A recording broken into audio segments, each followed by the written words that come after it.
Sang Tai ngomongin ke seluruh orang yang ada di rumah sakit kalau Gang Tai kepengen ngebunuh kakaknya. Ternyata dia ingat kejadian di masa kecilnya dulu. Sebenarnya dia jatuh ke sungai secara nggak sengaja, tapi dia ngomong di situ seolah-olah Gang Tai yang ngedorong dia. Karena itu Gang Tai sampai histeris dan dia bilang dia nggak ngelakuin itu.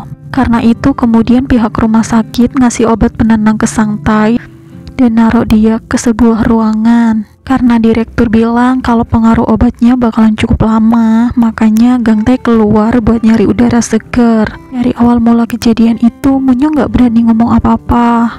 Dia cuma ngikutin Gang Tai aja. Tapi karena Gang Tai jalannya makin jauh, makanya Munyong nanyain, emang Gang Tai mau pergi kemana lagi sih? Munyong bahkan lemparin Gang Tai pakai sepatu, karena waktu itu Gang Tai nggak ngerespon sama sekali. Gang Tai kemudian ngomong sama Munyong supaya Munyong ninggalin Gang Tai sendirian aja. Munyong berusaha untuk ngehibur Gang Tai, karena emang kenyataannya kan Gang Tai nggak dorong Sang Tai ke sungai. Munyong bilang kalau itu bukan salahnya Gang Tai, tapi Gang Tai tetap aja kekeh dan bilang kalau itu salahnya dia. Dia bahkan seolah-olah nyesel karena waktu itu diselamatin sama Munyong. Andaikan waktu itu dia mati aja. Sang Tai udah sadar, tapi dia nggak mau ngomong sama siapapun. Dia bahkan nutup rapat badannya pakai selimut. Sedangkan di rumah juri, Sang In sama Jesu berantem. Gara-gara Jesu belain Gang Tai, sedangkan Sang In belain Munyong. Gang Tai terus-terusan nungguin kakaknya di depan ruangan kakaknya. Dia nggak masuk ke ruangan itu dan kakaknya juga nggak keluar dari ruangan itu. Direktur kemudian masuk ke ruang kamarnya Sang Tai. Dia nyuruh Sang Tai untuk jalan-jalan keluar karena Gang Tai mau dipanggil ke ruangannya direktur. Pas Gang Tai jalan ke ruangan direktur, Sang Tai pun keluar dari ruangan itu. Sementara Gang Tai ngobrol sama direktur, Gang Tai nyeritain kejadian itu waktu dia masih kecil. Dia nggak nyangka kalau Sang Tai inget sama kejadian itu. Tapi menurut direktur, orang autis itu ingatannya jauh lebih tajam. Tapi dia cenderung pura-pura nggak tahu dan menahannya. Direktur kemudian nyuruh Gang Tai untuk balik kerja lagi. Diskor selama beberapa hari aja bagi direktur itu udah cukup kok. Dan Gang Tai juga nggak perlu khawatir soal tuntutan. Karena direktur udah ngomong sendiri sama suaminya Arem. Direktur juga sedikit ngancem dia, apalagi selama Gang Tai diskors, penggantinya Gang Tai itu bener-bener nggak bisa diandelin. Jong Tai bahkan gigit tangan si perawat lemes. Sambil ngobatin lukanya, si perawat lemes itu keceplosan sama Gang Tai. Makanya Gang Tai bilang sebenarnya bukan tangannya dia yang perlu dijahit, tapi mulutnya. Jesu kemudian datang ke rumah sakit dan ngobrol sama Gang Tai. Jesu nyuruh Gang Tai untuk jauhin Munyong. Tapi Gang Tai cerita kalau setelah dia ninggalin Sang Tai, dia ngerasa punya impian-impian yang mustahil. Habis itu Jesu bawain pizza buat Sang Tai. Meskipun dia pura-pura tidur, Jesu tahu kalau Sang Tai itu sebenarnya nggak tidur. Dia naruh pizzanya dan pergi gitu aja. Munyong berkali-kali nelpon Gang Tai, tapi nggak diangkat-angkat. Karena itu Munyong datang ke rumah sakit dan dia bawain celana dalam buat Gang Tai. Perawat-perawat lain yang dengar itu yakin kalau mereka berdua pacaran. Secara tiba-tiba ada seseorang yang naruh sebuah novel yang berjudul Penyihir dari Barat. Novel itu adalah karya ibunya Munyong, Du Hijai. Sang Tai langsung ngambil novel itu dan buka. Dan di dalamnya ada secari kertas. Kertas itu bertuliskan seorang adik yang membunuh kakaknya. Dan di depan pintu kamarnya Sang Tai ternyata ada kepala perawat. Sementara Gang Tai sama Munyong ngobrol. Munyong ngerasa kalau ada bagusnya kondisinya kayak gini. Jadi Gang Tai udah nggak perlu lagi ngumpet-ngumpet kalau harus main sama Munyong. Jujur aja, mungkin Gang Tai pengen hidup bareng sama Munyong juga kan. Tapi ternyata Gang Tai berpendapat lain. Dia berpikir kalau dia udah bangun dari mimpinya. Bagi Gang Tai, Munyong itu hanyalah sekedar seperti kembang api. Munyong hanyalah kesenangan sesaat bagi Gang Tai. Dan setelah itu, Munyong bisa menghilang tanpa jejak. Dan setelah Gang Tai pergi, Munyong benar-benar kesel. Dia nangis sesegukan. Dia kemudian teriak sama Gang Tai kalau dia bukan kembang api, tapi dia adalah bom. Sekalinya meledak, dia bukan hanya nyenengin semua orang, tapi dia akan membunuh semua orang. Gang Tai jalan sambil nangis. Sang In nyuruh Senjai untuk ngecek keadaan Munyong, tapi Munyong nggak bukain Senjai pintu.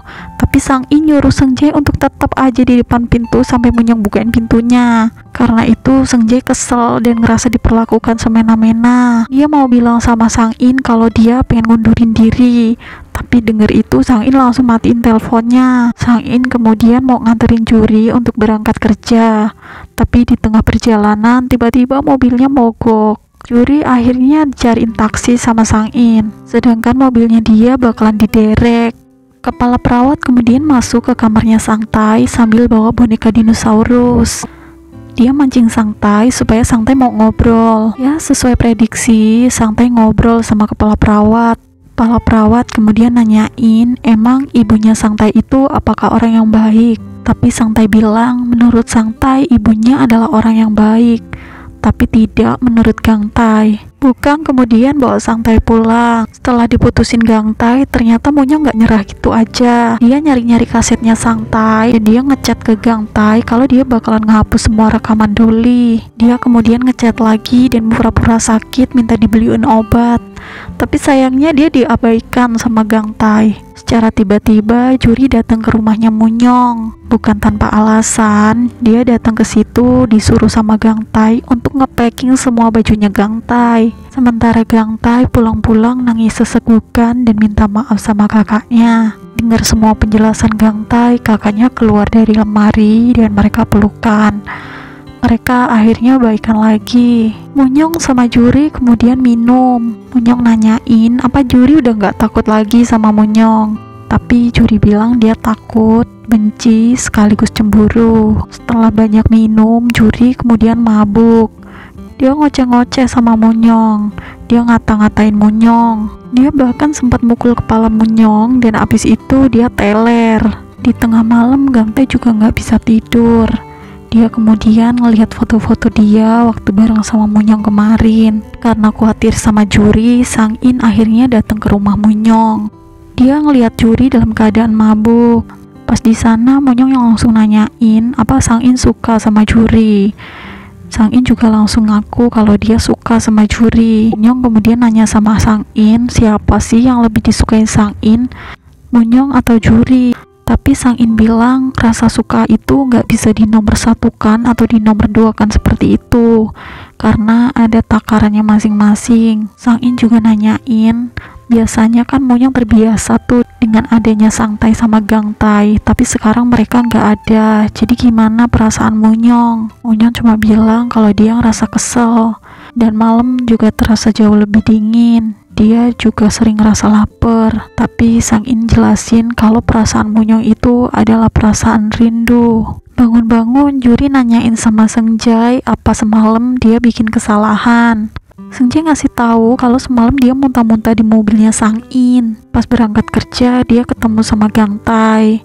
Tapi dia heran kenapa Gang Tai tiba-tiba ngomongnya santai sama dia, padahal biasanya pakai bahasa formal kan. Tapi setelah diinget-inget ternyata semalam Juri tuh ngoceh-ngoceh sama Gang Tai. Dia ngerasa dimanfaatin sama Gang Tai untuk datang ke tempatnya Munyong. Dia ngerasa kalau Gang Tai nyuruh dia ke sana tuh biar dia baikan sama Munyong. Dia juga terus ngoceh-ngoceh dan minta Gang Tai untuk ngomong santai sama dia. Pagi-pagi Munyong udah nelponin Gang Tai tapi nggak diangkat. Sang In kemudian nelpon Munyong dan ngajakin Munyong untuk ke sebuah restoran karena hari ini adalah hari penting bagi Munyong. Sementara kepala perawat tiba-tiba nyamperin Gang Tai.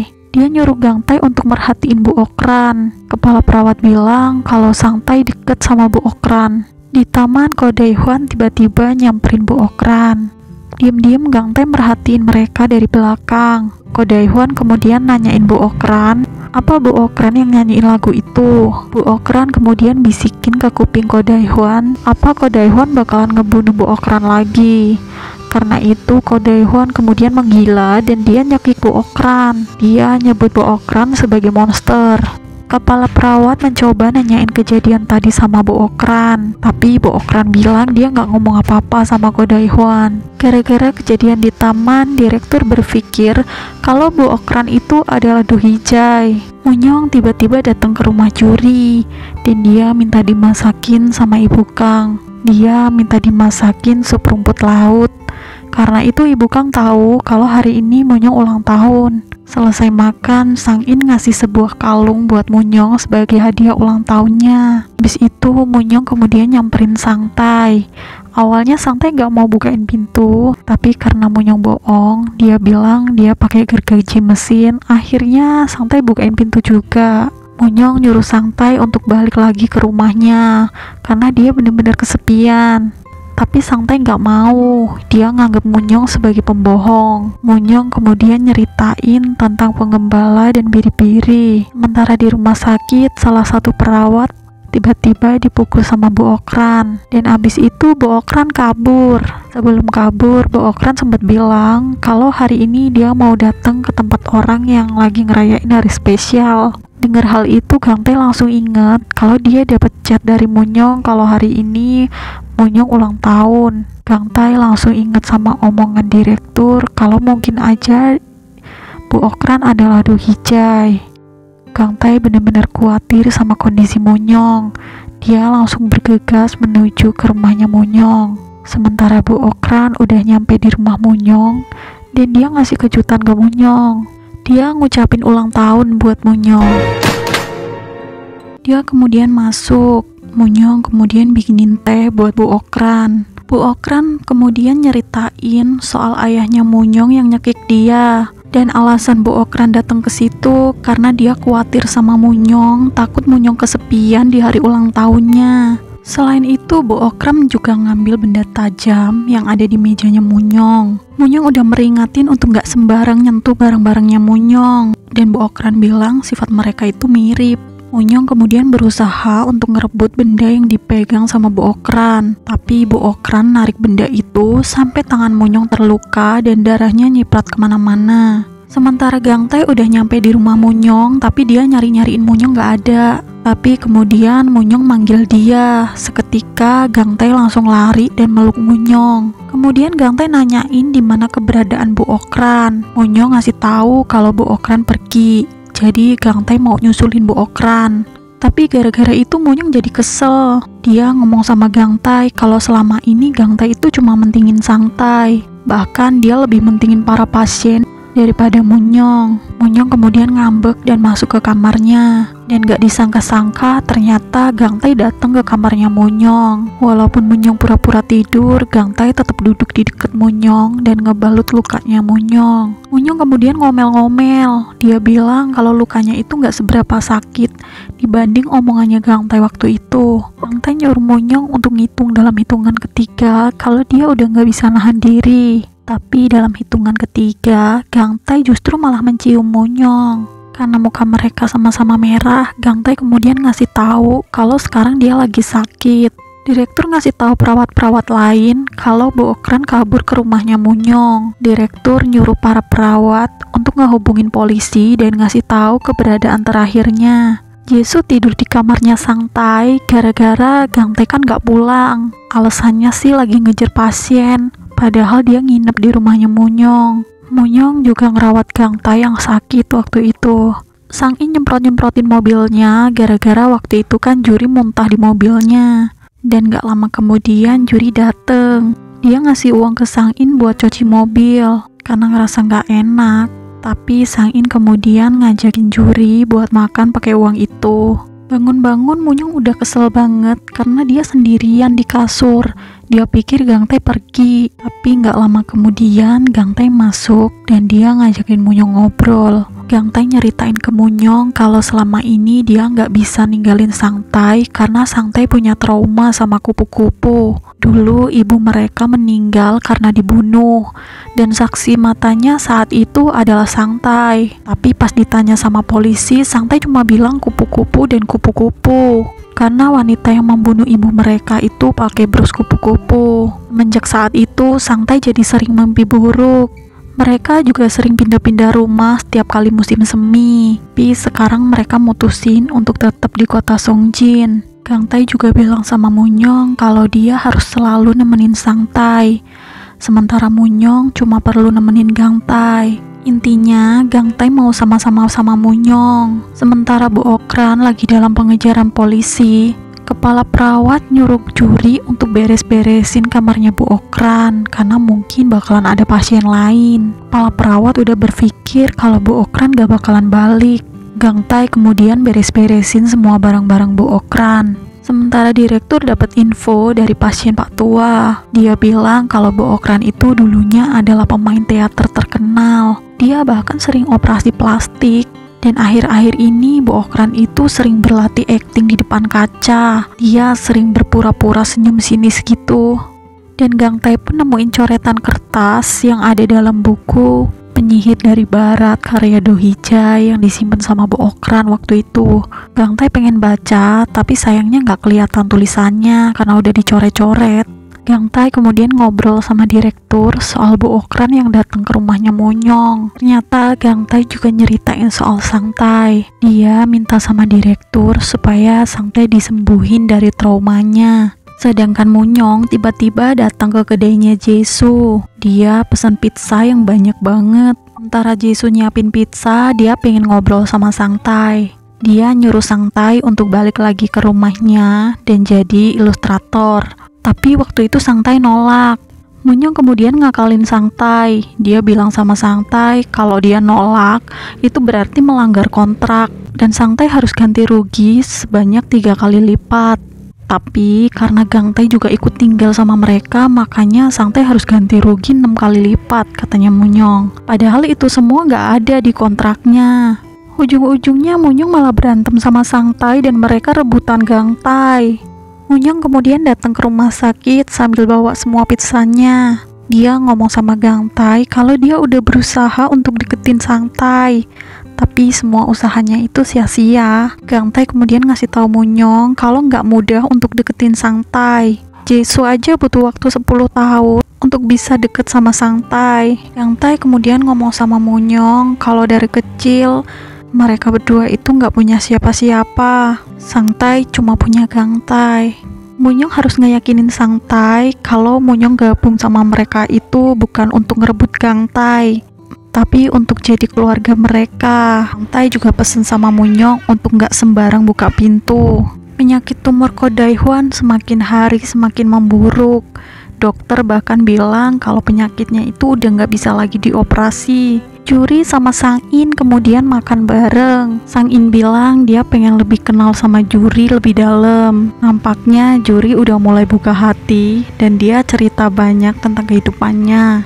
Sang Tai lihat isi celengannya karena dia mau ngebayar dendanya ke Monyong. Tapi nggak lama kemudian ada Gang Tai yang manggil-manggilin dia. Dia kemudian nonton kartun favoritnya Ko Gildong. Ko Gildong itu adalah orang asing yang masuk dalam sebuah keluarga. Dan Gang Tai ngeyakinin Sang Tai soal Monyong melalui perumpamaan Ko Gildong. Keesokan harinya Sang Tai ngelukis di dinding rumah sakit. Lukisannya udah hampir selesai, tapi kemudian direktur dateng dan dia nanyain kok nggak ada satupun kupu-kupu dalam lukisannya dia. Direktur nyuruh Sang Tai untuk ngegambar kupu-kupu karena kalau enggak Sang Tai nggak bakalan dibayar. Tapi Sang Tai tetap kekeh dan dia nggak mau ngegambar kupu-kupu. Dia kemudian nganggep direktur itu seorang pembohong dan penipu. Dia bahkan ngambek dan udah nggak mau ngelukis lagi. Dia keluar dari rumah sakit sambil bawa semua alat lukisannya. Sesampainya di rumah, Sang Tai bener-bener ngambek dan dia nyumput di balik selimut. Dia bahkan gak mau ketemu direktur lagi. Gang Tai udah maksa-maksa Sang Tai untuk bersikap dewasa, tapi tetap aja dia tuh kekanak-kanakan. Karena mereka saling ngotot, akhirnya mereka berdua berantem. Biasanya Gang Tai selalu ngalah dan dipukulin sama kakaknya. Tapi kali ini Gang Tai yang lawan. Mereka berdua sampai babak belur. Tapi anehnya setelah ngelawan kakaknya, Gang Tai ngerasa lega. Monyong tiba-tiba ngechat Gang Tai dan dia bilang dia lapar. Gang Tai sama sekali nggak bales chat Monyong sama sekali. Tapi tiba-tiba Gang Tai datang ke rumahnya Monyong. Dia kemudian ngajakin Monyong buat makan. Pas lagi makan, Monyong nanyain kenapa Gang Tai babak belur. Dan dia cerita kalau dia berantem sama Sang Tai. Selama hidupnya, Gang Tai punya 3 keinginan. Dan dia udah berhasil ngabulin 2 keinginannya. Dia pengen bepergian dan berantem sama Sang Tai. Tapi keinginan ketiga serasa nggak mungkin dia kabulin. karena dia pengen pakai seragam sekolah dan ngerasain nuansa sekolah. Pas lagi tidur, tiba-tiba Gang Tae ngigo. Dia sambil ngomong kalau dia suka sama seseorang. Kebetulan waktu itu Sang Tae bangun. Lihat ekspresi mukanya Gang Tae, dia langsung lihat gambar ekspresi gitu di kamarnya. Karena itu dia jadi tahu kalau sekarang ini Gang Tae lagi bahagia. Seumur-umur baru kali ini Sang Tae ngelihat ekspresi muka Gang Tae bahagia kayak gitu. Sementara Seng Jae bener-bener gak bisa tidur semenjak dia tinggal di rumahnya Monyong. Sang In semangat banget datang ke ruangan Monyong. Karena biasanya kalau Munyong udah duduk di depan laptop gitu, dia pasti lagi nulis. Munyong udah mulai nulis karya barunya, tapi dia belum tahu judulnya apa dan juga pesan moralnya. Dan ilustratornya tentu aja Sang Tae. Sang In ngasih tahu Munyong soal keadaan ayahnya yang semakin memburuk. Ayahnya bahkan udah gak bisa lagi dioperasi. Tapi Munyong gak peduli. Dia bilang dia sudah jadi anak yatim piatu semenjak umur 12 tahun. Sekarang ini yang tersisa dari ayahnya cuma cangkangnya aja. Sementara Gang Tae yang lagi ada di rumah sakit, tiba-tiba dapat telepon dari Sang Tae. Sang Tae ngajakin dia makan di sebuah restoran. Gak lama kemudian Munyong nelpon Gang Tae dan ngajakin Gang Tae makan. Tapi Gang Tae gak bisa karena dia udah ada janji sama Sang Tae. Tapi Munyong kemudian minta kasih tahu di mana lokasi mereka makan. Sang Tae kemudian ngajakin Gang Tae buat makan. Dia motongin daging buat Gang Tae. Sang Tae bahkan yang ngebayar makanannya. Dia bahkan ngasih uang saku buat Gang Tae. Pas mereka mau pulang, tiba-tiba Munyong muncul dan dia minta dibayarin sama Sang Tae. Tapi Sang Tae gak peduli. Pas lagi jalan, Munyong bilang sama Sang Tae kalau dia itu bener-bener anak yatim piatu. Dia gak punya siapapun untuk diajakin makan. Dia juga pengen punya kakak kayak Sang Tae. Awalnya Sang Tae gak peduli dan dia manggilin Gang Tae untuk cepet ikut dia. Tapi mereka berdua diem aja. Kemudian Sang Tae manggil Munyong dan nyuruh Munyong untuk ikut juga sama mereka. Secara nggak langsung Munyong udah diterima jadi anggota keluarga mereka. Karena sekarang Munyong udah diterima sama Sang Tae, mereka berdua kemudian pindah lagi ke rumahnya Munyong. Malam-malam tiba-tiba ada seseorang yang masuk ke ruang bawah tanah. Kayaknya orang itu adalah ibunya Munyong. Dia ngeliat beberapa lukisan yang ada di ruangan itu. Sang Tae bangun tidur, tapi dia kesiangan. Waktu itu Munyong sama Sang Tae udah bangun duluan. Munyong udah bikinin roti panggang, tapi banyak banget yang gosong. Sementara Sang Tae udah nyuci baju sampai dia encok. Mereka berdua kemudian ngajakin Gang Tae buat sarapan bareng, tapi Gang Tae nggak mau. Munyong sama Sang Tae kemudian ngebahas soal buku dongengnya Munyong. Sang Tae nanyain siapa nama tokoh buku dongengnya Munyong. Tapi Munyong bilang kalau tanpa nama itu lagi tren. Gang Tae berulang kali bilang kalau dia lagi libur dan ngajakin mereka berdua buat main. Tapi mereka berdua sama sekali nggak dengerin Gang Tae. Mereka berdua malah asik debat. Gang Tae kemudian pergi karena dia nggak dianggap sama sekali sama mereka. Gang Tae kemudian nelpon Jisoo dan ngejakin Jisoo buat main. Jisoo kemudian nyuruh Gang Tae untuk pergi ke restorannya. Sedangkan Sang In tiba-tiba ngasih Bukang obat buat lututnya dia. Rencananya dia mau pulang ke rumahnya bulan ini. Sang In cerita kalau ayahnya lagi sakit dan dia lagi di opname. Tapi nggak lama kemudian Seng Jae nyela. Seng Jae bilang kalau Sang In sama ayahnya tuh sama aja, sama-sama tukang bohong. Sang In kemudian jelasin sama juri kalau ayahnya dia itu sering pura-pura sakit. Ya, supaya Sang In pulang dan ayahnya itu mau ngejodohin Sang In sama seorang perempuan. Karena selama ini ayahnya pengen Sang In itu cepet-cepet nikah. Sang In kemudian pamitan sama juri dan dia bilang dia bakalan ngehubungin juri nanti. Sedangkan Gang Tae yang lagi di restoran dilirik-lirik sama ciwi-ciwi. Pokoknya banyak cewek-cewek di situ yang ngincer Gang Tae. Jisoo kemudian motretin Gang Tae dan dikirim ke Munyong. Jisoo ngadu ke Munyong kalau sekarang ini banyak ciwi-ciwi yang lagi ngincer Gang Tae. Munyong langsung ngebut naik mobil dan menuju restoran. Sampai situ Munyong langsung ngajakin Gang Tai buat pergi, tapi Gang Tai bilang dia masih mau makan. Sementara Sang Tai datang ke rumah sakit buat nemuin Direktur Ojiwang. Waktu itu direktur manggil kepala perawat dan nanyain kenapa dia udah beresin kasurnya Bu Okran. Tapi kepala perawat alasan kalau pasien yang kabur jarang banget balik lagi. Makanya dia beresin. Dia juga nanyain kenapa Bu Okran bisa dicekik sama Ko Daihwan. Tapi direktur bilang Ko Daihwan lagi delusi dan dia mungkin takut sama istrinya karena katanya istrinya bunuh orang. Sang Tai kemudian masuk ke ruangan direktur. Direktur basa-basi apa Sang Tai masih kesel soal kemarin. Sang Tai kemudian bilang kalau direktur itu kan udah janji mau ngebayar Sang Tai. Janji itu harus ditepatin. Tapi direktur bilang kalau kupu-kupu itu nggak menakutkan. Banyak juga kupu-kupu yang baik. Kupu-kupu itu bernama Psike, yang artinya adalah penyembuhan. Direktur nasehatin Sang Tai mulai sekarang harus menghadapi kupu-kupu. Jangan terus melarikan diri karena dia harusnya kasihan sama Gang Tai. Sementara di restoran ada satu keluarga dateng dan anak-anak kecilnya tuh pada pecicilan banget. Munyong kemudian bilang sama Gang Tai kalau dia itu nggak suka hewan ataupun anak kecil karena anak kecil itu selalu ngerengek dan menyebalkan. Tapi Gang Tai bilang dia suka anak kecil karena itu bikin dia luluh seperti Munyong. Karena mereka suka ngerengek dan membutuhkan cinta. Tapi Munyong dengan pedenya bilang kalau dia nggak mau ngandung anaknya Gang Tai. Pokoknya dia nggak mau punya anak. Gang Tai kemudian nyentil dia dan ngajakin dia buat pergi. Di mobil, Munyong ngebahas soal karya barunya yang nyeritain mereka bertiga. Gang Tai kemudian ngajakin Munyong belanja di supermarket. Di sana Munyong bilang kalau dia udah pikir-pikir dan dia pengen punya anak cowok. Tapi Gang Tai bilang gak usah mikir terlalu jauh. Tapi Munyong kemudian jerit-jerit kalau dia tuh pengen punya anak. Makanya orang-orang sampai ngeliatin dan ngomongin mereka. Pas udah nyampe rumah, Munyong ngajakin Gang Tai buat tidur bareng. Tapi Gang Tai nggak mau karena kan dia tidurnya sama Sang Tai. Tapi karena Munyong maksa, Gang Tai akhirnya setuju. Sedangkan Juri nunggu-nunggu telepon dari Sang In karena sebelum pergi kan dia bilang mau ngehubungi Juri. Sang Jai pas masuk kamarnya Juri tiba-tiba pura-pura teleponan sama Sang In dan ngebahas soal kerjaan. Habis itu Juri nanyain apa ada hal lain yang diomongin sama Sang In.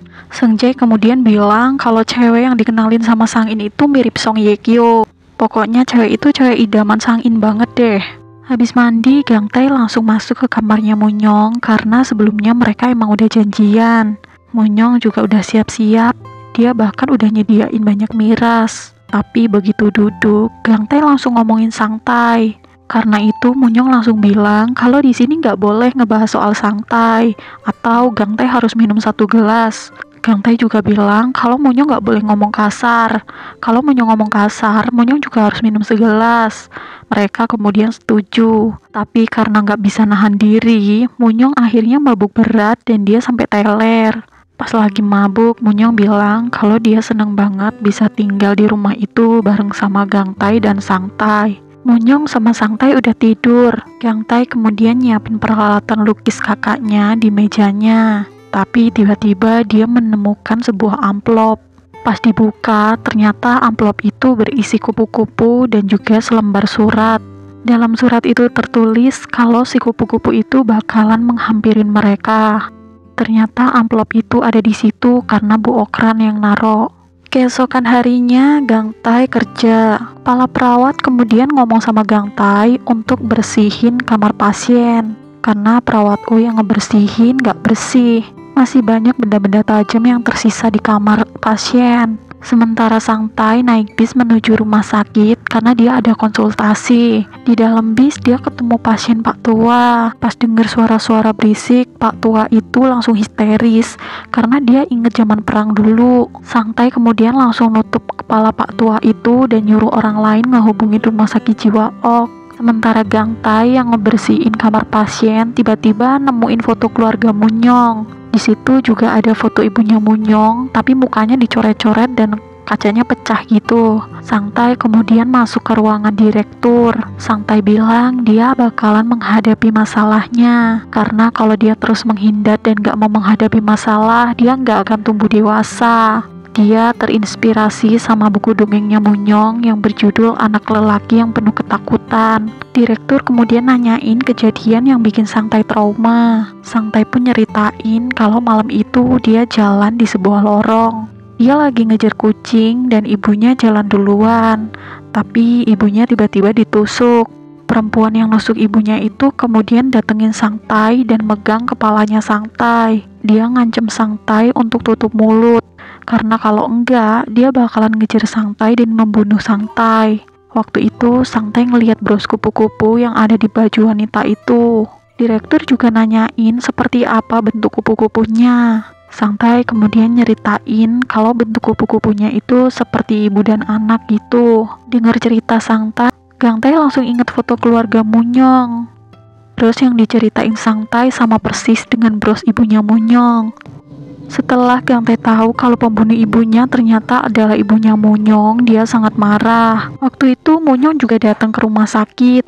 Sang Tai lagi ngobrol sama Bukang. Tiba-tiba Munyong nyamperin mereka. Ngelihat Munyong sama Sang Tai, Bukang bilang kalau mereka berdua itu mirip. Munyong kemudian bilang kalau mereka itu keluarga. Tapi Sang Tai ngeyel kalau Munyong itu adalah orang asing, karena mereka itu kan beda marga. Munyong kemudian bilang kalau mereka bisa dianggap keluarga kalau mereka itu punya foto bareng. Munyong kemudian nyamperin Gang Tai dan ngajakin Gang Tai untuk foto bareng besok, karena dia udah mesen baju di tukang jahit dan juga nyewa foto studio. Tapi Gang Tai nggak mau dan dia bilang lain kali aja. Tapi Munyong tetap maksa. Karena itu Gang Tai akhirnya ngebentak Munyong dan nyuruh Munyong untuk pergi. Malam-malam Munyong pesen pizza 10 kotak ke Jesu. Sebenarnya dia nggak butuh pizza. Dia pengen nanya sama Jesu kenapa Gang Tai marah, karena Jesu kan sahabatnya. Tapi selama ini Jesu temenan sama Gang Tai itu, Jesu nggak pernah tahu gimana perasaan Gang Tai. Tapi diem-diem dia ngehibur Gang Tai di sampingnya. Sementara sekarang ini Gang Tai lagi terguncang banget sama keadaan. Dia kemudian nyeritain semuanya ke direktur. Selama ini dia bilang sama Sang Tai untuk menghadapi kupu-kupu itu. Dan kalau dia mengetahui pembunuh ibunya, dia pengen membunuh orang itu. Tapi setelah tahu orang itu adalah ibunya Munyong, mungkin dia nggak bisa ngelakuin itu. Dan dia ngerasa benar-benar bersalah sama Sang Tai. Gang Tai juga berharap kalau Munyong nggak pernah tahu kenyataan itu supaya dia nggak terluka. Pulang-pulang Gang Tai nyamperin Munyong yang lagi tidur. Dia keinget sama omongan Munyong pas Munyong lagi mabuk waktu itu. Munyong bilang kalau Munyong seneng tinggal bersama sama Gang Tai dan Sang Tai, karena sebelumnya dia pernah benci sama rumah itu, karena ayahnya tiba-tiba jadi gila dan ibunya meninggal di rumah itu. Ayahnya ngurung ibunya di bawah tanah dengan kepala berlumuran darah. Setelah itu ibunya hilang gitu aja. Dan kalau ibunya balik lagi, Munyong ngerasa takut dan sesak. Tapi mau gimana pun, ibunya itu tetap ibu Munyong kan. Pagi-pagi Munyong sama Sang Tai udah rapih mau ke studio foto. Sang Tai udah ngebangunin Gang Tai, tapi Gang Tai gak mau bangun dan gak mau pergi. Munyong sama Sang Tai kemudian berangkat aja karena mereka mau foto untuk buku mereka aja kalau gitu. Tapi Munyong naruhin setelan jas di kamarnya Gang Tai dan juga alamat studio fotonya. Munyong sama Sang Tai udah nyampe di studio foto dan mereka mulai berfoto. Tapi pas mau dimulai, tiba-tiba Gang Tai dateng. Dia udah rapi pakai setelan jas. Gang Tai kemudian ikut foto bareng dan mereka bertiga akhirnya foto bareng. Sedangkan Sang In baru aja pulang dari rumah orang tuanya. Ternyata selama di rumah orang tuanya, Seng Jae nyuruh Sang In untuk matiin telepon. Karena itu dia nggak ngehubungin juri. Seng Jae kemudian bilang kalau rencana mereka tuh berhasil. Seng Jae juga pesen sama Sang In untuk nggak nyinggung-nyinggung soal kencannya dia. Setelah Seng Jae pergi, Sang In kemudian masuk ke kamarnya juri. Dia nawarin beberapa makanan yang dia bawa dari rumahnya. Tapi juri nggak mau. Dia kan udah dilarang tuh sama Seng Jae, tapi tetap aja dia malah keceplosan ngomong kalau dia kencan buta sama cewek yang mirip Song Ye Kyo. Karena itu juri jadi kesel dan nyuruh Sang In buat keluar karena dia harus belajar. Selesai foto, Munyong kemudian ke perpustakaan buat nemuin Seng Jai. Tentu aja dia bareng sama Gang Tai dan juga Sang Tai. Lihat Gang Tai yang keren pakai jas, Seng Jai langsung bilang kalau Gang Tai itu ganteng banget dengan pakai jas kayak gitu. Karena itu Munyong jadi cemburu dan dia bilang kalau Gang Tai nggak boleh pakai jas lagi karena katanya Munyong itu nggak enak dilihat. Tapi Gang Tai juga kemudian bilang sama Munyong kalau besok-besok Munyong nggak boleh pakai baju kayak gitu lagi karena nggak enak dilihat juga. Pas di perpustakaan, Seng Jai bilang sama Sang Tai kalau dongengnya Munyong itu terkesan kejam. Makanya Sang Tai sebagai ilustrator supaya bikin gambarnya itu lebih elegan, supaya terkesan ceria. Tapi Sang Tai bilang dia nggak mau. Nanti yang ada gambarnya itu jadi hambar dan nggak ada yang mau baca. Sementara Gang Tai lagi lihat-lihat buku Anjing Musim Semi. Munyong bilang ternyata Gang Tai mirip anjing musim semi karena sebelumnya dia ngobrol sama Jesu. Jesu bilang kalau Gang Tai itu suka menyembunyikan perasaannya. Pokoknya mirip banget sama anjing musim semi. Jesu juga ngasih tahu Munyong untuk nggak nyari tahu soal perasaan Gang Tai yang lagi marah. Karena percuma aja, Munyong nggak akan dapat jawaban. Maka dari itu Munyong udah merelakan hal itu. Munyong gak akan mencari tahu. Terus Gang Tai bilang kalau selama ini dia udah lelah dan muak karena terus punya kewajiban untuk melindungi. Tapi sekarang semua itu bakalan jadi tujuan hidupnya. Dia pengen melindungi keluarganya dan dia gak akan membiarkan satu orang pun merebut ataupun menyakiti keluarganya. Dan Munyong adalah salah satu dari keluarganya Gang Tai. Pasien yang namanya Son Hee tiba-tiba ditelepon sama ayahnya. Padahal ayahnya dulu udah ngebuang dia di rumah dukun. Makanya dia jadi kesel banget sama ayahnya itu. Dan dia bilang sama perawat kalau ayahnya nelpon lagi bilang aja kalau dia tuh udah mati. Sedangkan Sang In gak mau keluar kamar dan gak mau makan juga karena dia terlalu malu sama juri tadi. Bukang kemudian ngebawain makanan di kamarnya. Sang In kemudian cerita semuanya. Karena itu Bukang jadi tahu kalau Sang In ngarang cerita itu karena butuh petunjuk dari juri. Bukang kemudian cerita kalau dulu juri itu paling deket sama ayahnya.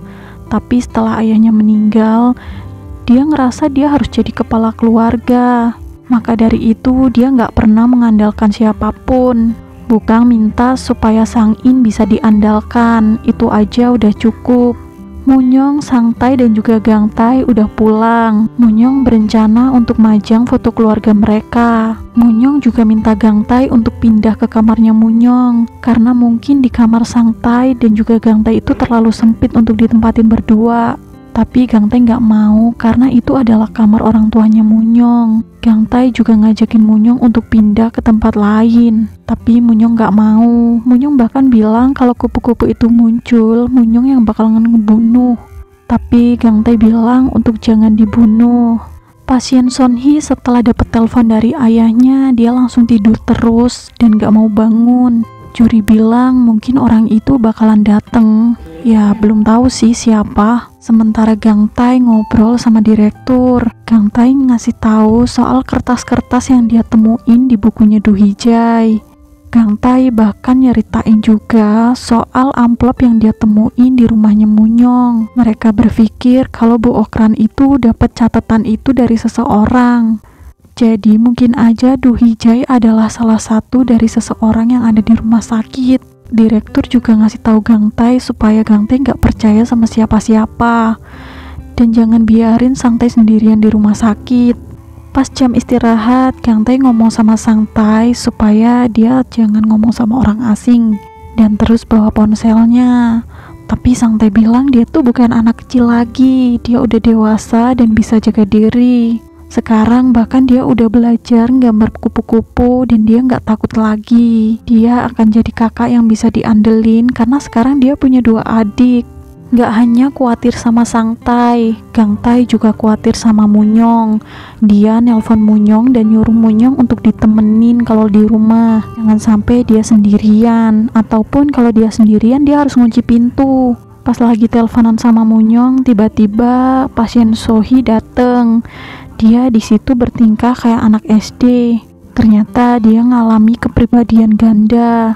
Karena waktu kecil dia tuh sering disiksa sama orang tuanya. Dan gak ada satu orang pun yang ngebelain dia.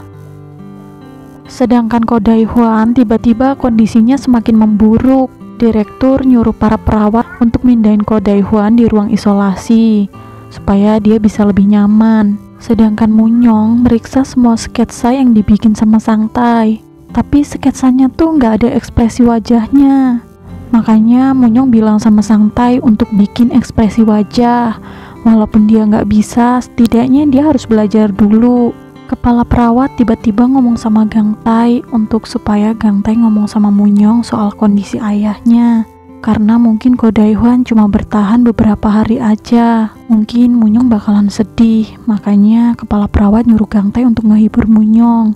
Malam itu Sang In nungguin Juri pulang kerja. Itu semua karena Sang In pengen jadi seseorang yang bisa diandelin sama Juri, sesuai sama omongannya Bukang. Tapi Juri ngerespon Sang In tuh ketus banget.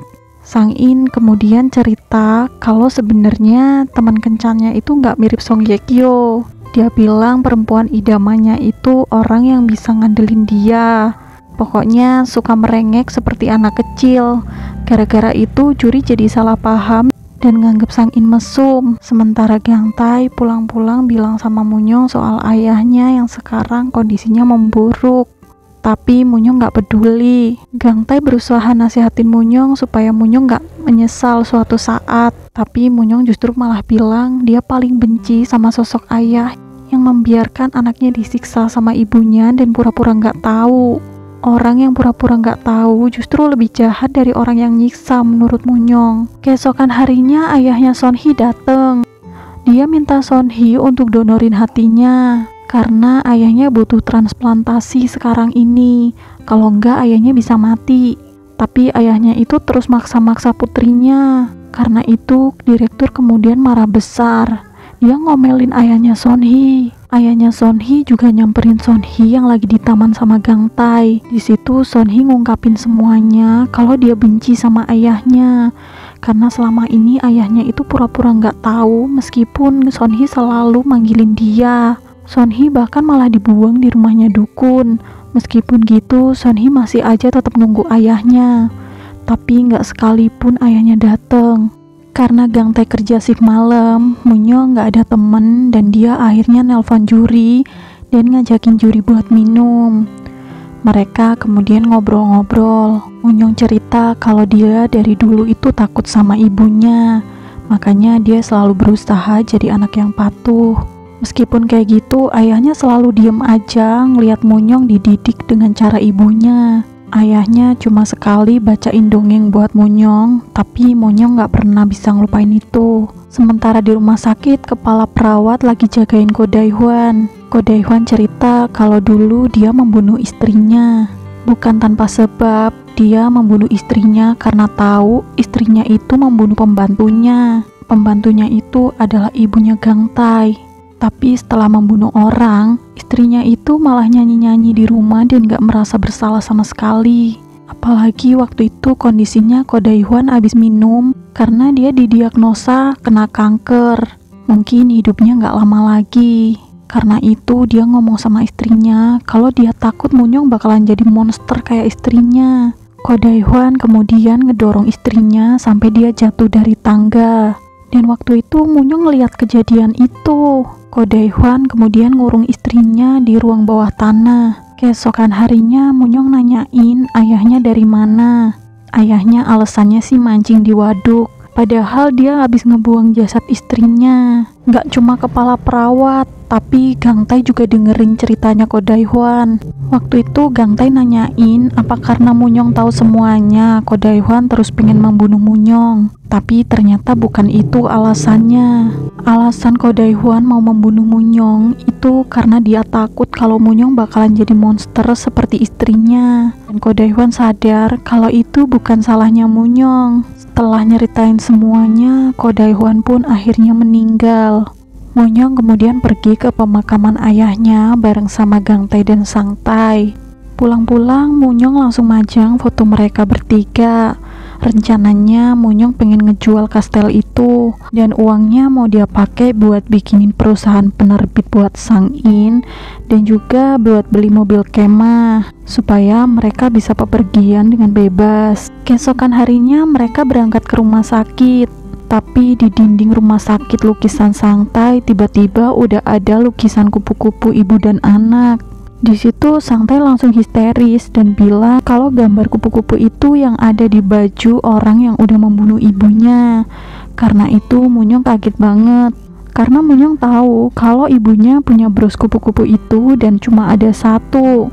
Munyong syok banget seolah dia nggak percaya sama kenyataan itu dan pergi. Meskipun Gang Tai ngejar dia, tapi dia tetap pengen berpikir dan pengen sendirian dulu. Karena khawatir, Gang Tai kemudian nelpon Pak Li. Dia nyuruh Li Sang In untuk ngecek keadaan Munyong di rumahnya. Sementara Sang Tai masih syok dan nyumput di bawah wastafel. Dia nggak mau keluar karena takut sama kupu-kupu itu. Tapi Gang Tai kemudian datang dan dia ngebujuk Sang Tai. Dia bilang kalau kupu-kupu itu bukan kupu-kupu yang dia lihat. Kupu-kupu yang ada di lukisannya dia itu cuma mirip sama kupu-kupu si pembunuh ibunya. Karena itu Sang Tai kemudian keluar. Gang Tai kemudian nitipin Sang Tai ke Bukang. Gang Tai kemudian pergi ke ruangan direktur. Karena penasaran, direktur ngecek CCTV dan ternyata orang yang ngelukis kupu-kupu itu adalah kepala perawat. Yang gak lain dia adalah Du Hijai. Setelah diinget-inget tingkah kepala perawat selama ini, Gang Tai baru sadar kalau kepala perawat itu adalah Du Hijai. Sementara Munyong pulang dan pergi ke ruang bawah tanah untuk nyariin bros kupu-kupu punya ibunya. Tapi walaupun udah nyari-nyari, bros itu tiba-tiba hilang. Padahal Munyong yakin kalau sebelumnya bros itu tuh ada di situ. Direktur ngerasa bersalah karena selama ini dia nggak tahu kalau kepala perawat itu adalah Du Hijai. Karena itu direktur minta maaf sama Gang Tai. Direktur juga nyuruh Gang Tai untuk jagain Sang Tai dan juga Munyong. Sementara Du Hijai merasa puas dengan apa yang dia lakuin. Ternyata sebelum Ko Daihwan meninggal, Du Hijai udah mengakui siapa dirinya yang sebenarnya. Dia juga sengaja nyamar jadi kepala perawat di situ karena pengen lihat Ko Daihwan sekarat. Dia bahagia ngeliat Ko Daihwan sekarat dalam waktu yang lama. Meskipun dalam kondisi sekarat, Ko Daihwan masih mikirin Munyong. Du Hijai kemudian bilang kalau dia akhir-akhir ini kecewa dengan tindakan Munyong. Dan satu-satunya cara untuk bikin Munyong nurut adalah dengan mengambil kebahagiaannya. Du Hijai juga bahkan ngasih pisau ke seorang pasien yang pengen bunuh diri. Sesuai instruksi Gang Tai, Sang In pun kemudian meriksa kondisi Munyong di kastelnya. Setelah pura-pura nanya-nanya sama Munyong, dia kemudian keluar dan nelpon Gang Tai. Dia ngomong sama Gang Tai kalau kondisi Munyong sama sekali nggak baik-baik aja. Gang Tai kemudian datang nemuin Sang In dan nyeritain semuanya. Tapi meskipun Gang Tai tahu semuanya, Gang Tai tetap bakalan nemenin Munyong. Karena bagi Gang Tai, Munyong hanyalah Ko Munyong, bukan putri dari Du Hijai. Sementara di rumah sakit, direktur tiba-tiba manggil juri. Dia bilang kalau kepala perawat nggak bisa masuk kerja. Karena itu, direktur nyuruh juri untuk ngambil alih tugas kepala perawat. Karena juri yang paling lama kerja di situ. Sang In juga nyeritain orang-orang dari berbagai penerbit datengin Munyong. Mereka semua pada heboh minta jilid terakhir dari bukunya Du Hijai yang berjudul Penyihir dari Barat. Karena novel itu belum sampai selesai. Novel jilid terakhir itu ikut menghilang bersama dengan ibunya Munyong. Gang Tai kemudian nyamperin Munyong. Munyong masih gak percaya kalau ibunya telah membunuh ibunya Gang Tai. Tapi meskipun begitu, Gang Tai gak akan pernah meninggalkan Munyong. Karena dia bilang kalau Munyong adalah Munyong baginya. Munyong berbeda dengan Du Hijai. Tapi Munyong bilang kalau Gang Tai itu munafik. Dia kemudian pergi dan nangis sesegukan. Sementara Jesu terus nelponin Gang Tai tapi nggak diangkat-angkat karena dia penasaran kenapa Sang Tai dibawa ke rumahnya juri. Jesu kemudian bilang sama Sang Tai mungkin aja Munyong sama Gang Tai itu mau mesra-mesraan tanpa gangguan. Makanya mereka naruh Sang Tai di tempatnya juri. Tapi Sang Tai bilang dia ngeliat ekspresi mukanya Munyong itu sedih dan juga takut. Bukang sengaja bikin nasi kepal banyak karena rencananya sebagian mau dianterin ke rumah Munyong. Karena Bukang mencium bau-bau yang gak beres di antara Gangtai dan juga Munyong. Mungkin mereka lagi ada masalah. Melihat sikap Bukang, Sang In pun jadi terharu. Juri kemudian ngajakin Sang In buat ngobrol. Juri nanyain gimana kabarnya Munyong, karena Munyong gak bisa dihubungin. Tapi Sang In sempat salah sangka kalau yang ditanyain juri itu adalah Gangtai. Padahal juri nanyain Munyong. Sementara Munyong masih nangis, Gangtai ada di balik pintu dan dia ngungkapin semua apa yang dia rasain selama ini. Gangtai juga ngomong sama Munyong kalau itu semua bukan salahnya Munyong. Sementara di rumah sakit, Direktur Ojiwa ngajakin anaknya buat minum. Ternyata perawat O yang selama ini dipanggil-panggil dan kerja di rumah sakit itu adalah anaknya direktur. Keesokan harinya, Sangtai ngerasa resah karena dia nunggu-nunggu kabar dari Gangtai. Tapi Gangtai nggak juga ngabarin dia. Juri pun masih terus nelponin Munyong tapi nggak diangkat-angkat. Sementara Gangtai nemuin Munyong dan ngajakin Munyong untuk ngobrol. Gangtai ngasih tahu kalau ibunya adalah kepala perawat di rumah sakit jiwa Ok. Setelah Munyong tahu kalau ibunya selama ini ternyata ada di sekitar ayahnya dan juga dia kemudian nyuruh Gangtai untuk cepat pergi dari kastel itu. Tapi Gangtai udah janji kalau dia bakal ngelindungin Munyong. Setelah Sangtai menelpon, Gangtai kemudian angkat dan mereka ngobrol. Sangtai terus-terusan nanyain apa mereka berdua udah baikan. Kemudian Gangtai bilang kalau sekarang ini Munyong lagi sakit, tapi mereka bakalan baik-baik aja. Sementara di rumah sakit, para pasien terus-terusan nanyain Gangtai karena sekarang Gangtai lagi cuti. Gak lama kemudian, tiba-tiba ada polisi datang dan nyariin direktur. Para perawat pada tanda tanya sebenarnya polisi itu mau ngapain. Sementara Sangtai karena tahu kalau Munyong sakit, dia langsung ngomong sama Bukang untuk dibikinin bubur buat orang sakit. Dia juga pengen ikut nganterin makanan ke rumahnya Munyong. Jesu dan juga Sangtai kemudian nganterin makanan di kastilnya Munyong. Sangtai nyiapin bubur dan juga telur puyuh kesukaannya Munyong. Dia mau nyuapin Munyong karena Munyong sakit. Tapi waktu Sangtai datang ke kamar Munyong, Munyong langsung nangis dan dia buang muka. Dia ngerasa sangat-sangat bersalah sama Sangtai. Dia juga terus-terusan minta maaf sama Sangtai. Meskipun Sangtai nggak ngerti apa kesalahan Munyong, Sangtai kemudian bilang dia bakalan maafin Munyong kalau Munyong mau makan. Munyong kemudian makan makanan yang dibawain Sangtai. Sementara Gangtai sama Jesu ngobrol berdua. Gangtai pun nyeritain semuanya. Jesu akhirnya tahu kalau pembunuh ibunya Gangtai adalah ibunya Munyong. Sebagai teman baik, Jesu cuma bisa nyemangatin Gangtai. Setelah mereka berdua pergi, Gangtai tiba-tiba menemukan sebuah amplop di depan pintu. Setelah dibuka, isinya adalah dongeng Tangan dan Mongfis. Ternyata buku dongeng Tangan dan Sang Mongfis itu adalah buku dongeng karyanya Munyong yang gagal. Dongeng itu berisi tentang seorang ibu dan juga anak. Seorang ibu yang dengan susah payah merawat anaknya, tapi setelah besar anaknya itu gak berguna. Jadi ibunya membuang anaknya ke laut. Dan di belakang buku dongeng itu ditulis sama Du Hijai kalau apa-apa yang gagal memang harus dibuang. Buku dongeng itu merupakan peringatan dari Du Hijai. Ternyata diam-diam Munyong nyimpen jilid terakhir novel pembunuhan penyihir dari barat. Dia kemudian nelpon seseorang. Keesokan harinya berita rilisnya pembunuhan novel dari barat jilid terakhir pun udah mencuat. Sang Jai sama Sang In benar-benar bingung dengan semua berita itu.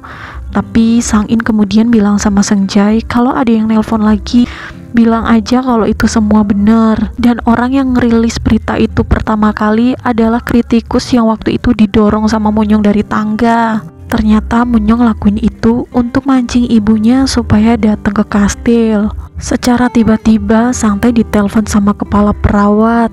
Kepala perawat nyamperin Sangtai. Sejak saat itu Gangtai nggak bisa ngubungin Sangtai lagi. Gangtai kemudian bergegas untuk pergi ke rumah juri dan ngecek keadaan Sangtai. Dan setelah sampai sana ternyata Sangtai nggak ada. Sementara Sang In datang ke kastil Munyong dan nanyain kenapa Munyong bikin masalah kayak gitu. Itu cuma bakalan memperkeruh suasana. Tapi Munyong jelasin kalau itu semua untuk memprovokasi ibunya supaya datang nemuin Munyong. Karena menurut Munyong Gangtai itu pengecut dan gak bisa nangkap kupu-kupu. Makanya Munyong yang harus turun tangan.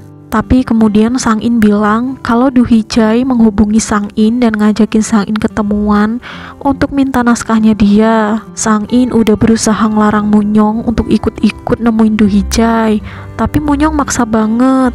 Setelah ditelepon lagi, ternyata yang ngangkat teleponnya Sang Tai adalah Du Hijai. Du Hijai diem-diem bawa Sang Tai ke kastil dan dia nyuruh Gangtai untuk datang ke sana. Sementara Munyong pergi sama Li Sang In dan dengan alasan bakalan nemuin Du Hijai. Padahal sebelumnya Sang In sama Gangtai udah kong kali kong untuk nipu Munyong supaya Munyong dibawa pergi jauh dari Du Hijai. Tapi ngelihat gelagatnya Sang In, Munyong udah nyangka kalau Sang In itu bohong. Munyong kemudian histeris dan nyuruh Sang In untuk berhentiin mobilnya. Munyong bahkan narik-narik setirnya gitu. Untung aja mobil itu nggak nabrak dan langsung berhenti. Munyong kemudian lari karena dia tahu kalau Gangtai sendirian di kastil. Dia bener-bener lari dengan keadaan kaki yang nyeker dan nangis. Du Hijai membawa Sang Tai ke kastil terkutuk. Dia ngasih minuman ke Sang Tai dan di dalamnya dikasih obat penenang. Gak lama kemudian Gangtai datang dan dia kaget banget ngelihat kakaknya tergeletak gak sadarkan diri. Situ Du Hijai cuma ketawa ngakak aja. Du Hijai minta Gangtai untuk ninggalin Munyong. Du Hijai ngasih kesempatan buat Gangtai dan Sang Tai untuk pergi dari kastel itu ninggalin Munyong. Tapi Gangtai bilang dia nggak akan pernah ninggalin Munyong. Karena itu Du Hijai ngasih opsi lain. Dia ngasih kesempatan Gangtai untuk ngebunuh Du Hijai. Dengan begitu Munyong dan juga Gangtai akan dalam posisi serba salah. Mereka berdua akan sama-sama menderita. Tapi Gangtai pun gak akan ngebunuh Du Hijai. Karena itu untuk mancing Gangtai, Du Hijai kemudian nyeritain kronologi gimana Du Hijai bisa membunuh ibunya Gangtai. Saat itu ibunya Gangtai dikirim oleh agen tenaga kerja ke rumahnya Munyong sebagai pembantu. Setelah beberapa hari kerja, ibunya Gangtai ngelihat Munyong membunuh burung. Karena saat itu sayap burungnya patah. Munyong berpikir daripada burung itu nggak bisa terbang, akan lebih baik kalau burung itu mati aja. Lihat hal itu, ibunya Gangtai langsung ngomong sama ibunya Munyong kalau di rumah sakit tempat Sang Tai dirawat itu ada dokter yang bagus. Du Hijai ngerasa tersinggung karena seolah-olah ibunya Gangtai ini nganggep Munyong sebagai psikopat. Karena itu Du Hijai kemudian membunuh ibunya Gangtai. Dengar hal itu Gangtai langsung emosi dan nyekik Du Hijai. Tapi anehnya Du Hijai malah nyuruh Gangtai untuk nyekik lebih keras lagi. Tapi Gangtai kemudian ngelepas cekikan itu dan Du Hijai malah nyuntik sesuatu ke perutnya Gangtai. Dan gak lama kemudian Munyong dateng. Munyong lihat Sang Tai yang tergeletak dan juga Gangtai yang kesakitan. Gak perlu berpikir panjang, Munyong langsung ngambil pisau dan mau nuncepin ke ibunya. Tapi untung aja dihalangin sama Gangtai dan lagi-lagi tangannya Gangtai tergores. Setelah itu Gangtai pun pingsan dan Munyong panik. Karena itu Du Hijai langsung teriak-teriak marahin Munyong karena selama ini Munyong gak nurut sama omongan Du Hijai. Du Hijai pun langsung ngambil benda tajam dan mau nuncepin ke Munyong. Untung aja ada Sang Tai yang tiba-tiba mukul kepala Du Hijai pakai buku. Seketika Du Hijai langsung pingsan.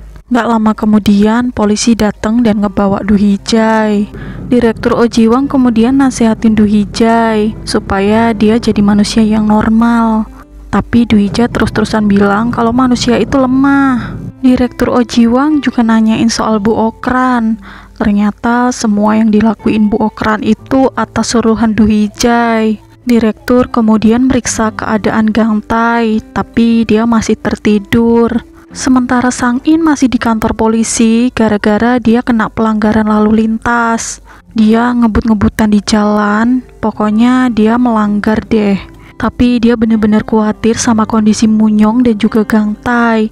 Dia nelpon-nelponin semua orang tapi nggak ada yang ngangkat.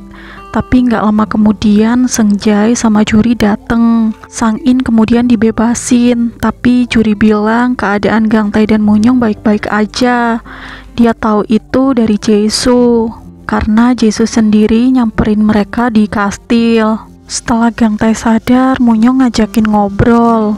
Munyong bener-bener ngerasa bersalah dengan apa yang dilakuin oleh ibunya. Apalagi selama ini Sangtai sampai punya trauma dan mereka hidup menderita selama bertahun-tahun.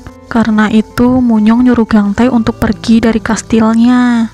Munyong berpikir kalau mereka nggak bisa hidup bersama. Karena Munyong akan terus-menerus merasa bersalah setiap kali ngelihat wajah Gangtai. Meskipun Gangtai bilang kalau dia baik-baik aja, tapi Munyong tetap kekeh kalau besok pagi mereka berdua harus pergi dari kastil Munyong. Setelah disuruh pergi sama Munyong, Gangtai kemudian ngobrol sama Sangtai. Gangtai nanyain gimana kalau mereka diusir sama Munyong. Tapi Sangtai bilang mereka sekarang kan keluarga, dan keluarga harus sama-sama. Sekalipun mereka keluar dari kastil itu, Munyong harus tetap ikut sama mereka. Gangtai kemudian nanya lagi gimana kalau Munyong tetap mengusir mereka. Sangtai kemudian bilang kalau suruh aja Munyong lawan mereka, mereka pasti bakalan menang lawan Munyong. Dengar omongan Sangtai, Gangtai langsung ngakak. Keesokan harinya Gangtai nyerahin surat pengunduran diri ke Direktur Ojiwang.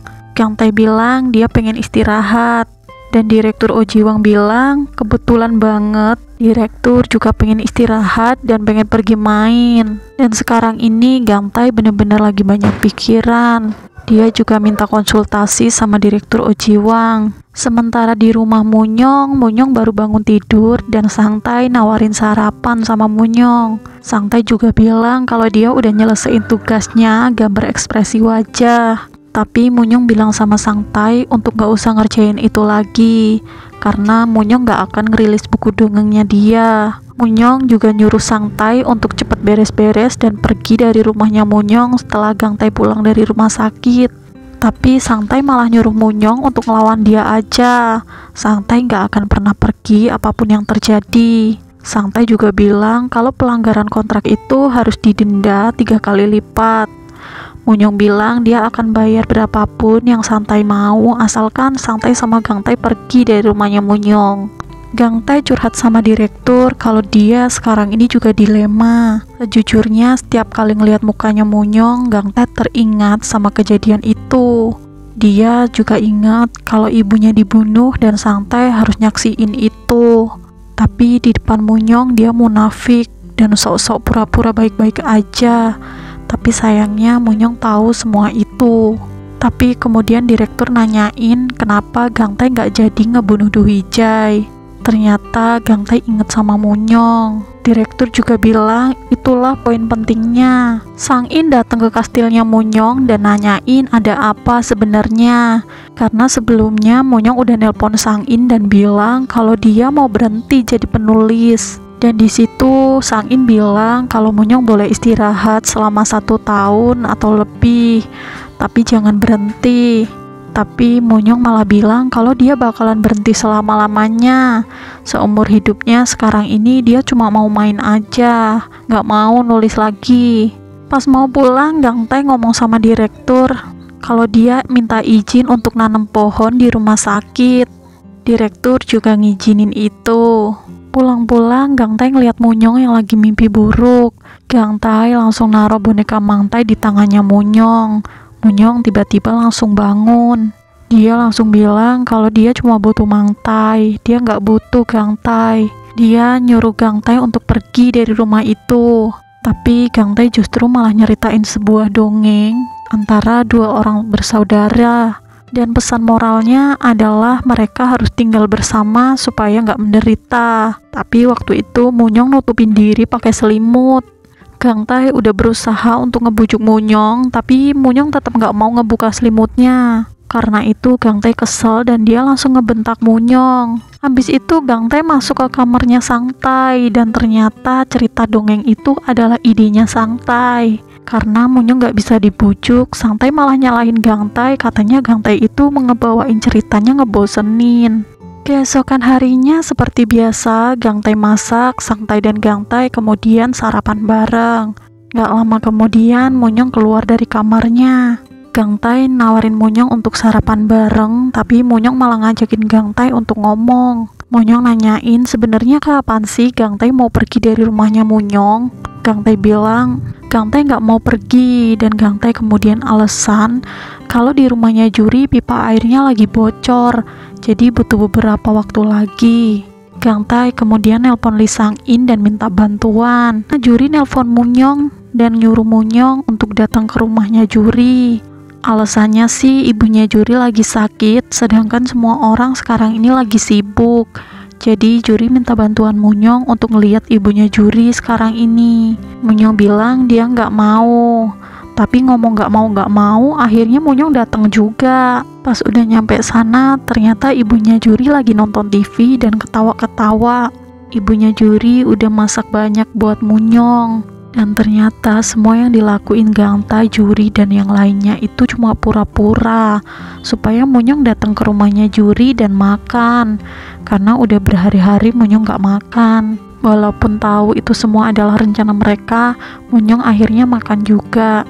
Munyong nanyain kenapa semua orang peduli sama Munyong. Dan itu semua karena Munyong itu cantik, katanya Bukang. Sementara Gangtai dan juga Sangtai nanam pohon di rumah sakit. Mereka bilang pohon itu adalah pohon ibunya. Jadi kapanpun mereka kangen sama ibunya, mereka bisa datang ke situ. Selesai makan, Munyong kemudian minum ditemenin sama Jesu. Mereka berdua asik banget ngegibahin Gangtai. Tapi waktu Jesu ngejelek-jelekin Gangtai dan ngomongin soal Serengeti yang gak mungkin mereka liburan ke sana, Munyong langsung kesel dan ngebentak Jesu. Pulang-pulang Munyong mabuk dan di tangga ada Sangtai yang lagi nungguin dia.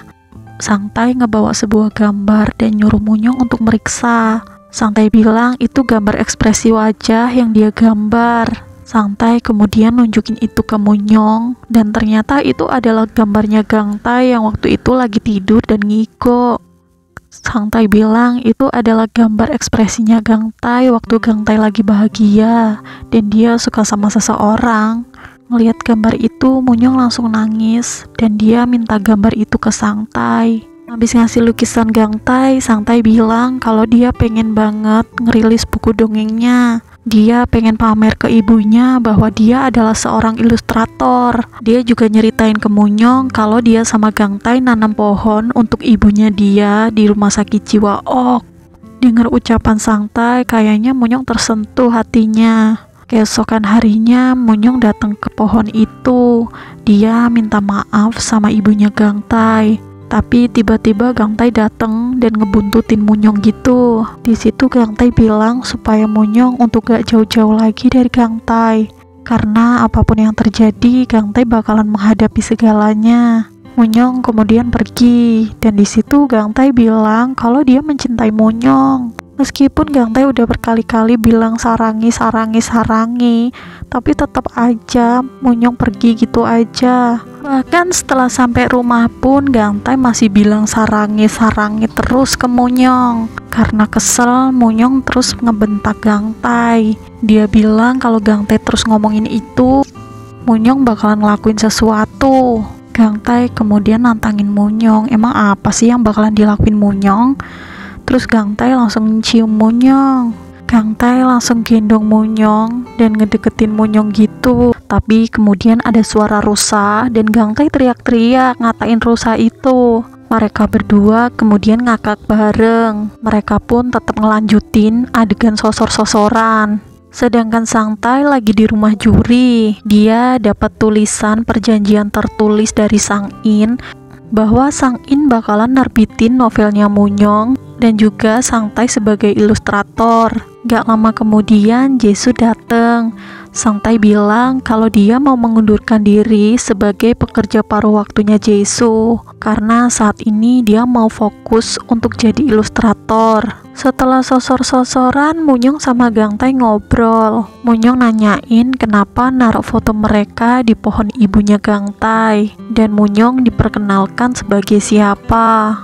Gang Tai jelasin kalau dia ngenalin Munyong sebagai teman terdekatnya Sang Tai dan juga orang yang dicintai sama Gang Tai. Munyong juga ngeluh sama Gang Tai kalau dia ngantuk. Sementara Jisoo ngajakin Sang Tai untuk balik lagi ke kastilnya Munyong, tapi Sang Tai nggak mau dan dia mau tidur di rumahnya Juri aja karena dia mau ngebiarin Gang Tai sama Munyong baikan dulu. Kalau ada dia bukannya bantu, nanti malah ganggu. Karena Munyong ngantuk, Munyong dan juga Gang Tai kemudian tidur. Bangun-bangun, Gang Tai masak dan mereka berdua ngobrol. Gang Tai benar-benar menantikan karya barunya Munyong tentang mereka bertiga. Karena Gang Tai pengen memamerkan kisah dongeng itu, karena yang nulis adalah Munyong dan ilustratornya adalah Sang Tai. Munyong kemudian nunjukin lukisannya Sang Tai. Lukisan gambar wajahnya Gang Tai yang lagi tidur sambil tersenyum. Munyong nyeritain gara-gara ngeliat lukisan itu, Munyong jadi nyelesain naskahnya. Akhirnya Munyong udah selesai nulis cerita tentang mereka bertiga. Direktur kemudian ngeliat anaknya yang lagi tidur di ruang penyimpanan. Awalnya dia ngerasa kasihan, tapi nggak lama kemudian dia ngejewer anaknya untuk keluar dari ruangan itu. Dia bahkan bilang sama perawat-perawat lain kalau dia mau pensiun dan ngajakin anaknya untuk ikut. Sementara Sang Tai balik lagi ke kastilnya Munyong. Mereka bertiga kemudian sarapan bareng. Sang Tai nanyain apa mereka udah baikan, dan Munyong juga ngaku kalau dia udah ciuman juga. Munyong kemudian bilang sama Sang Tai kalau dia bakalan ngerilis buku dongeng mereka, tapi Munyong gak mau ngasih mobil kemah sebagai hadiah karena dalam kontrak tertulis kalau Gang Tai gak suka berpindah-pindah rumah, makanya mobil kemah udah gak berguna menurut Munyong. Jadi Munyong mau ngebayar Sang Tai berupa uang aja. Sang Tai pun setuju. Munyong kemudian nemuin Sang In. Sang In ngoceh-ngoceh karena Munyong bikin rumor kalau Sang Esang mau nerbitin lanjutan Penyihir dari Barat karya Du Hijai. Tapi ternyata naskahnya dibawa sama Munyong dan dikasihin sama Sang In. Selain itu, Munyong juga bawa naskahnya dia yang dia bikin. Sang In disuruh milih, dia mau nerbitin karyanya Du Hijai atau karya terakhirnya Munyong. Sang In kemudian bilang kalau dia mau nerbitin karyanya Munyong aja. Habis itu mereka pun pergi. Pulang-pulang Sang In ngobrol sama Bukang. Gak lama kemudian Juri dateng. Bukang langsung ngobrol sama Sang In dan bilang kalau Sang In mau nyari kantor baru di Seoul karena dia udah mau mulai kerja lagi. Ya mungkin itu untuk ngetes Juri juga. Gak lama kemudian Senjai pulang.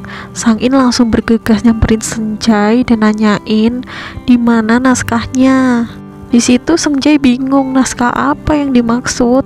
Sang In kemudian bilang kalau naskah Penyihir dari Barat. Dan Senjai nganggep Sang In tuh lagi mimpi. Padahal Sang In bilang kalau Sang In udah SMS Senjai untuk ngambil naskahnya. Tapi anehnya Senjai gak nerima SMS apapun. Dan pas dicek ternyata SMS-nya salah kirim. Sang In malah ngirim SMS-nya bukan ke Senjai, tapi ke Munyong. Munyong kemudian datengin ibunya di penjara. Dia ngomong sama Du Hijai kalau ini adalah kali terakhir Du Hijai ngeliat mukanya Munyong. Munyong bakalan lupain Du Hijai selama-lamanya. Munyong bakalan menghapus ingatan tentang Du Hijai. Dengar omongan Munyong, Du Hijai gak terima dan dia terus teriak-teriak. Munyong juga bilang kalau dia kasihan sama Du Hijai karena selama ini Du Hijai nggak tahu soal kehangatan. Sementara Munyong sudah mendapatkan kehangatan dengan keluarga barunya. Munyong juga bilang kalau arti dari kupu-kupu itu adalah penyembuhan, bukan psikopat seperti yang dibilang sama Du Hijai. Setelah ngomongin itu, Munyong pun kemudian pergi. Dia nemuin Sang Tai yang lagi ngelukis di rumah sakit. Sang Tai lagi ngapus gambar kupu-kupu yang waktu itu dibikin sama Du Hijai. Rencananya Sang Tai mau gambar kupu-kupu lain di situ. Sementara Gang Tai datang ke restorannya Jisoo. Gang Tai merasa berterima kasih karena selama ini Jisoo selalu nemenin Gang Tai. Gang Tai bisa kuat dan bertahan sampai saat ini semuanya karena Jisoo. Selama ini Jisoo udah selalu nyemangatin Gang Tai. Gang Tai juga ngomong sama Jisoo supaya Jisoo tinggal dan berada di tempat yang dia inginkan. Gak perlu terus selalu ngikutin Gang Tai.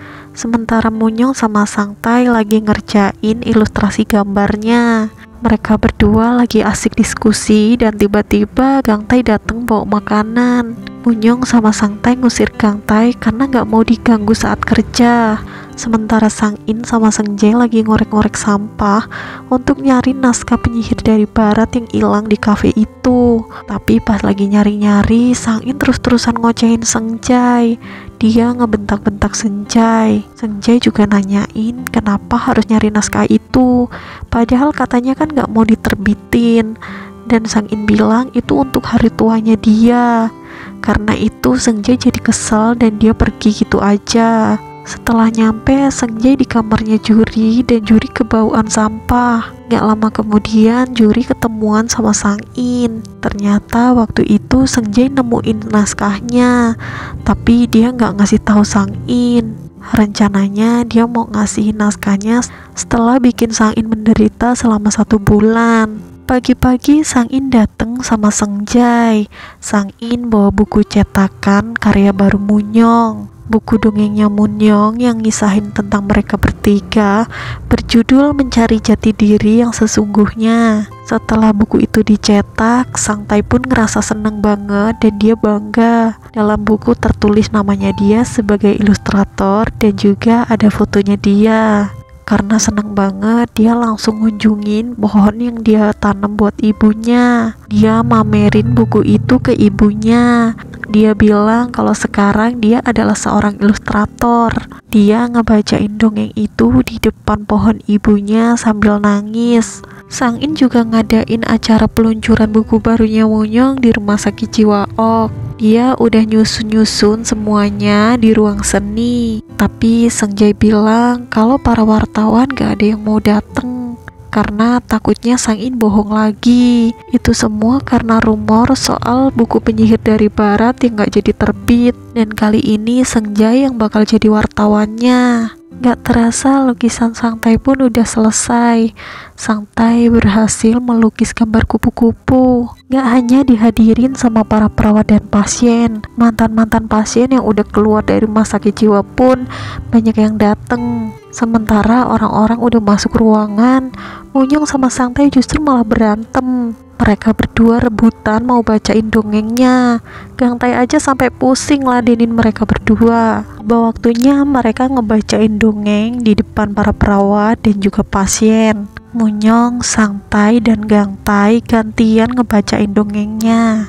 Awalnya semua berjalan mulus, tapi pas akhir-akhir mereka mau baca dongengnya, tiba-tiba Munyong sama Sang Tai rebutan. Mereka saut-sautan gak jelas dan gak ada yang mau ngalah. Akhirnya mereka berantem di situ. Sang Jae juga ngerekam mereka sambil live streaming, jadi banyak juga yang lihat mereka berdua berantem. Para pasien dan juga perawat di rumah sakit mah cuma ngakak doang. Selesai acara, Gang Tai bawain buku dongeng itu dan dikasihin ke Bukang. Gang Tai bilang Sang Tai yang nyuruh ngasihin itu ke Bukang, dan di dalamnya tertulis kalau Sang Tai udah nganggep Bukang seperti ibunya sendiri. Sang Tai selalu pengen dimasakin masakan enak sama Bukang. Bukang pun terharu dengan ucapan Sang Tai. Sementara Sang In bener-bener frustasi dengan acaranya yang berantakan. Gak lama kemudian Juri dateng. Sang In nunjukin komen-komenan orang yang lihat streamingnya Sang Jae. Tapi Juri memotivasi dan bilang kalau itu bisa dijadiin strategi marketing. Juri juga nyemangatin Sang In. Awalnya Juri pikir kalau Sang In bakalan bikin kantor di Seoul, tapi ternyata Sang In nyewa kantor di Songjin. Alasannya sih katanya kalau di Seoul biaya sewanya mahal. Dan juga kalau di Seongjin kan ada juri. Mereka kemudian saling pendekatan. Pas mereka bertiga mau pulang, tiba-tiba direktur manggil mereka. Direktur ngasih mobil kemah buat Sangtae karena Sangtae udah bikin lukisan di dinding rumah sakit. Itu sebagai hadiah buat Sangtae. Dan juga itu sebagai permintaan maaf dari direktur karena direktur nggak bisa ngawasin Du Hee-jae waktu itu. Karena itu mereka jadi menderita. Awalnya Gang Tae sungkan untuk menerima hadiah itu karena terlalu besar. Tapi direktur nyuruh Gang Tae untuk nepatin janji aja kalau kapan-kapan mereka main bareng. Karena udah dapat mobil kemah, Gang Tae langsung ngajakin Sangtae untuk pergi. Gang Tae ngajakin Sangtae untuk pergi jalan-jalan tanpa tujuan sesuai rencana mereka sebelumnya. Tapi Sangtae nolak karena dia pikir mereka nggak perlu kabur lagi untuk menghindari kupu-kupu. Sangtae bahkan bilang buat apa pergi kalau ujung-ujungnya pulang lagi. Karena itu Gang Tae jadi kesel. Gang Tae kemudian ngerayu Munyong untuk ngajakin Munyong jalan-jalan juga. Alasannya sih supaya Munyong dapat inspirasi baru. Tapi menurut Munyong gimana mau dapat inspirasi kalau mereka harus makan, tidur, dan ngapa-ngapain di tempat yang sempit kayak gitu. Awalnya Gang Tae udah emosi banget, tapi kemudian Munyong berusaha nenangin Gang Tae dan nyuruh Gang Tae untuk ngitung 3 kali. Karena keselnya udah tak tertahankan, akhirnya Gang Tae minum bareng sama Jisoo dan juga Sang In. Gang Tae ngeluarin semua unek-uneknya sampai dia mabuk dan teler. Setelah Gang Tae teler, Jisoo sama Sang In cuma ketawa ngakak aja ngeliat tingkahnya Gang Tae. Pas pulang, tiba-tiba Munyong sama Sangtae udah siap-siap dan udah packing-packing. Gak taunya mereka berdua gak mau diajak jalan-jalan itu cuma acting doang buat ngasih Gang Tae kejutan. Tapi Gang Tae malah mabuk berat. Mereka bahkan udah pakai baju couple. Gak pakai lama mereka bertiga kemudian naik mobil kemah dan jalan-jalan. Tapi di tengah jalan Munyong kesel banget karena Gang Tae kan mabuk. Dia udah kayak mau muntah gitu. Munyong ngerasa kalau Gang Tae itu cuma nyusahin doang. Mereka kemudian pergi di sebuah ladang gitu. Gang Tae di situ muntah-muntah, Sangtae dan juga Munyong makan. Setelah itu mereka pun melanjutkan perjalanannya ke sana kemari. Gang Tae dan juga Munyong bergantian untuk nyetir mobilnya. Mereka bertiga pokoknya seneng-seneng bareng. Tapi secara tiba-tiba Sangtae ngeberesin semua barang-barangnya di dalam sebuah tas. Dia ngomong sama Gang Tae kalau dia pengen pulang karena dia pengen kerja. Awalnya Gang Tae mau ngikutin Sangtae untuk ya udahlah kita pulang aja. Tapi Sangtae bilang dia mau pulang sendiri aja. Gang Tae sama Munyong lanjutin aja perjalanan mainnya. Karena dia dapat kabar kalau ada seorang penulis yang suka sama gambar ilustrasinya dia. Dia mau direkrut sama penulis lain sebagai ilustrator. Awalnya Munyong mau nyegah Sangtae pergi, tapi Gang Tae kemudian nyegah Munyong. Gak lama kemudian Sang In dateng. Ternyata orang yang rekrut Sangtae itu adalah Sang In. Sang In datang ke situ untuk jemput Sangtae. Sangtae kemudian pergi dan mengurus dirinya sendiri. Sementara Munyong dan juga Gang Tae masih mau melanjutkan perjalanan mereka. Dan itulah akhir dari film It's Okay to Not Be Okay. Gimana nih menurut kalian? Happy ending kan ceritanya? Next aku bakalan nyeritain alur film lainnya, stay tune terus ya. Tapi sebelum aku close videonya, aku mau minta tolong nih sama kalian untuk klik tombol like, subscribe, dan nyalain lonceng notifikasinya biar kalian gak ketinggalan video terbaru dari aku selanjutnya. Makasih yang udah menonton, bye bye.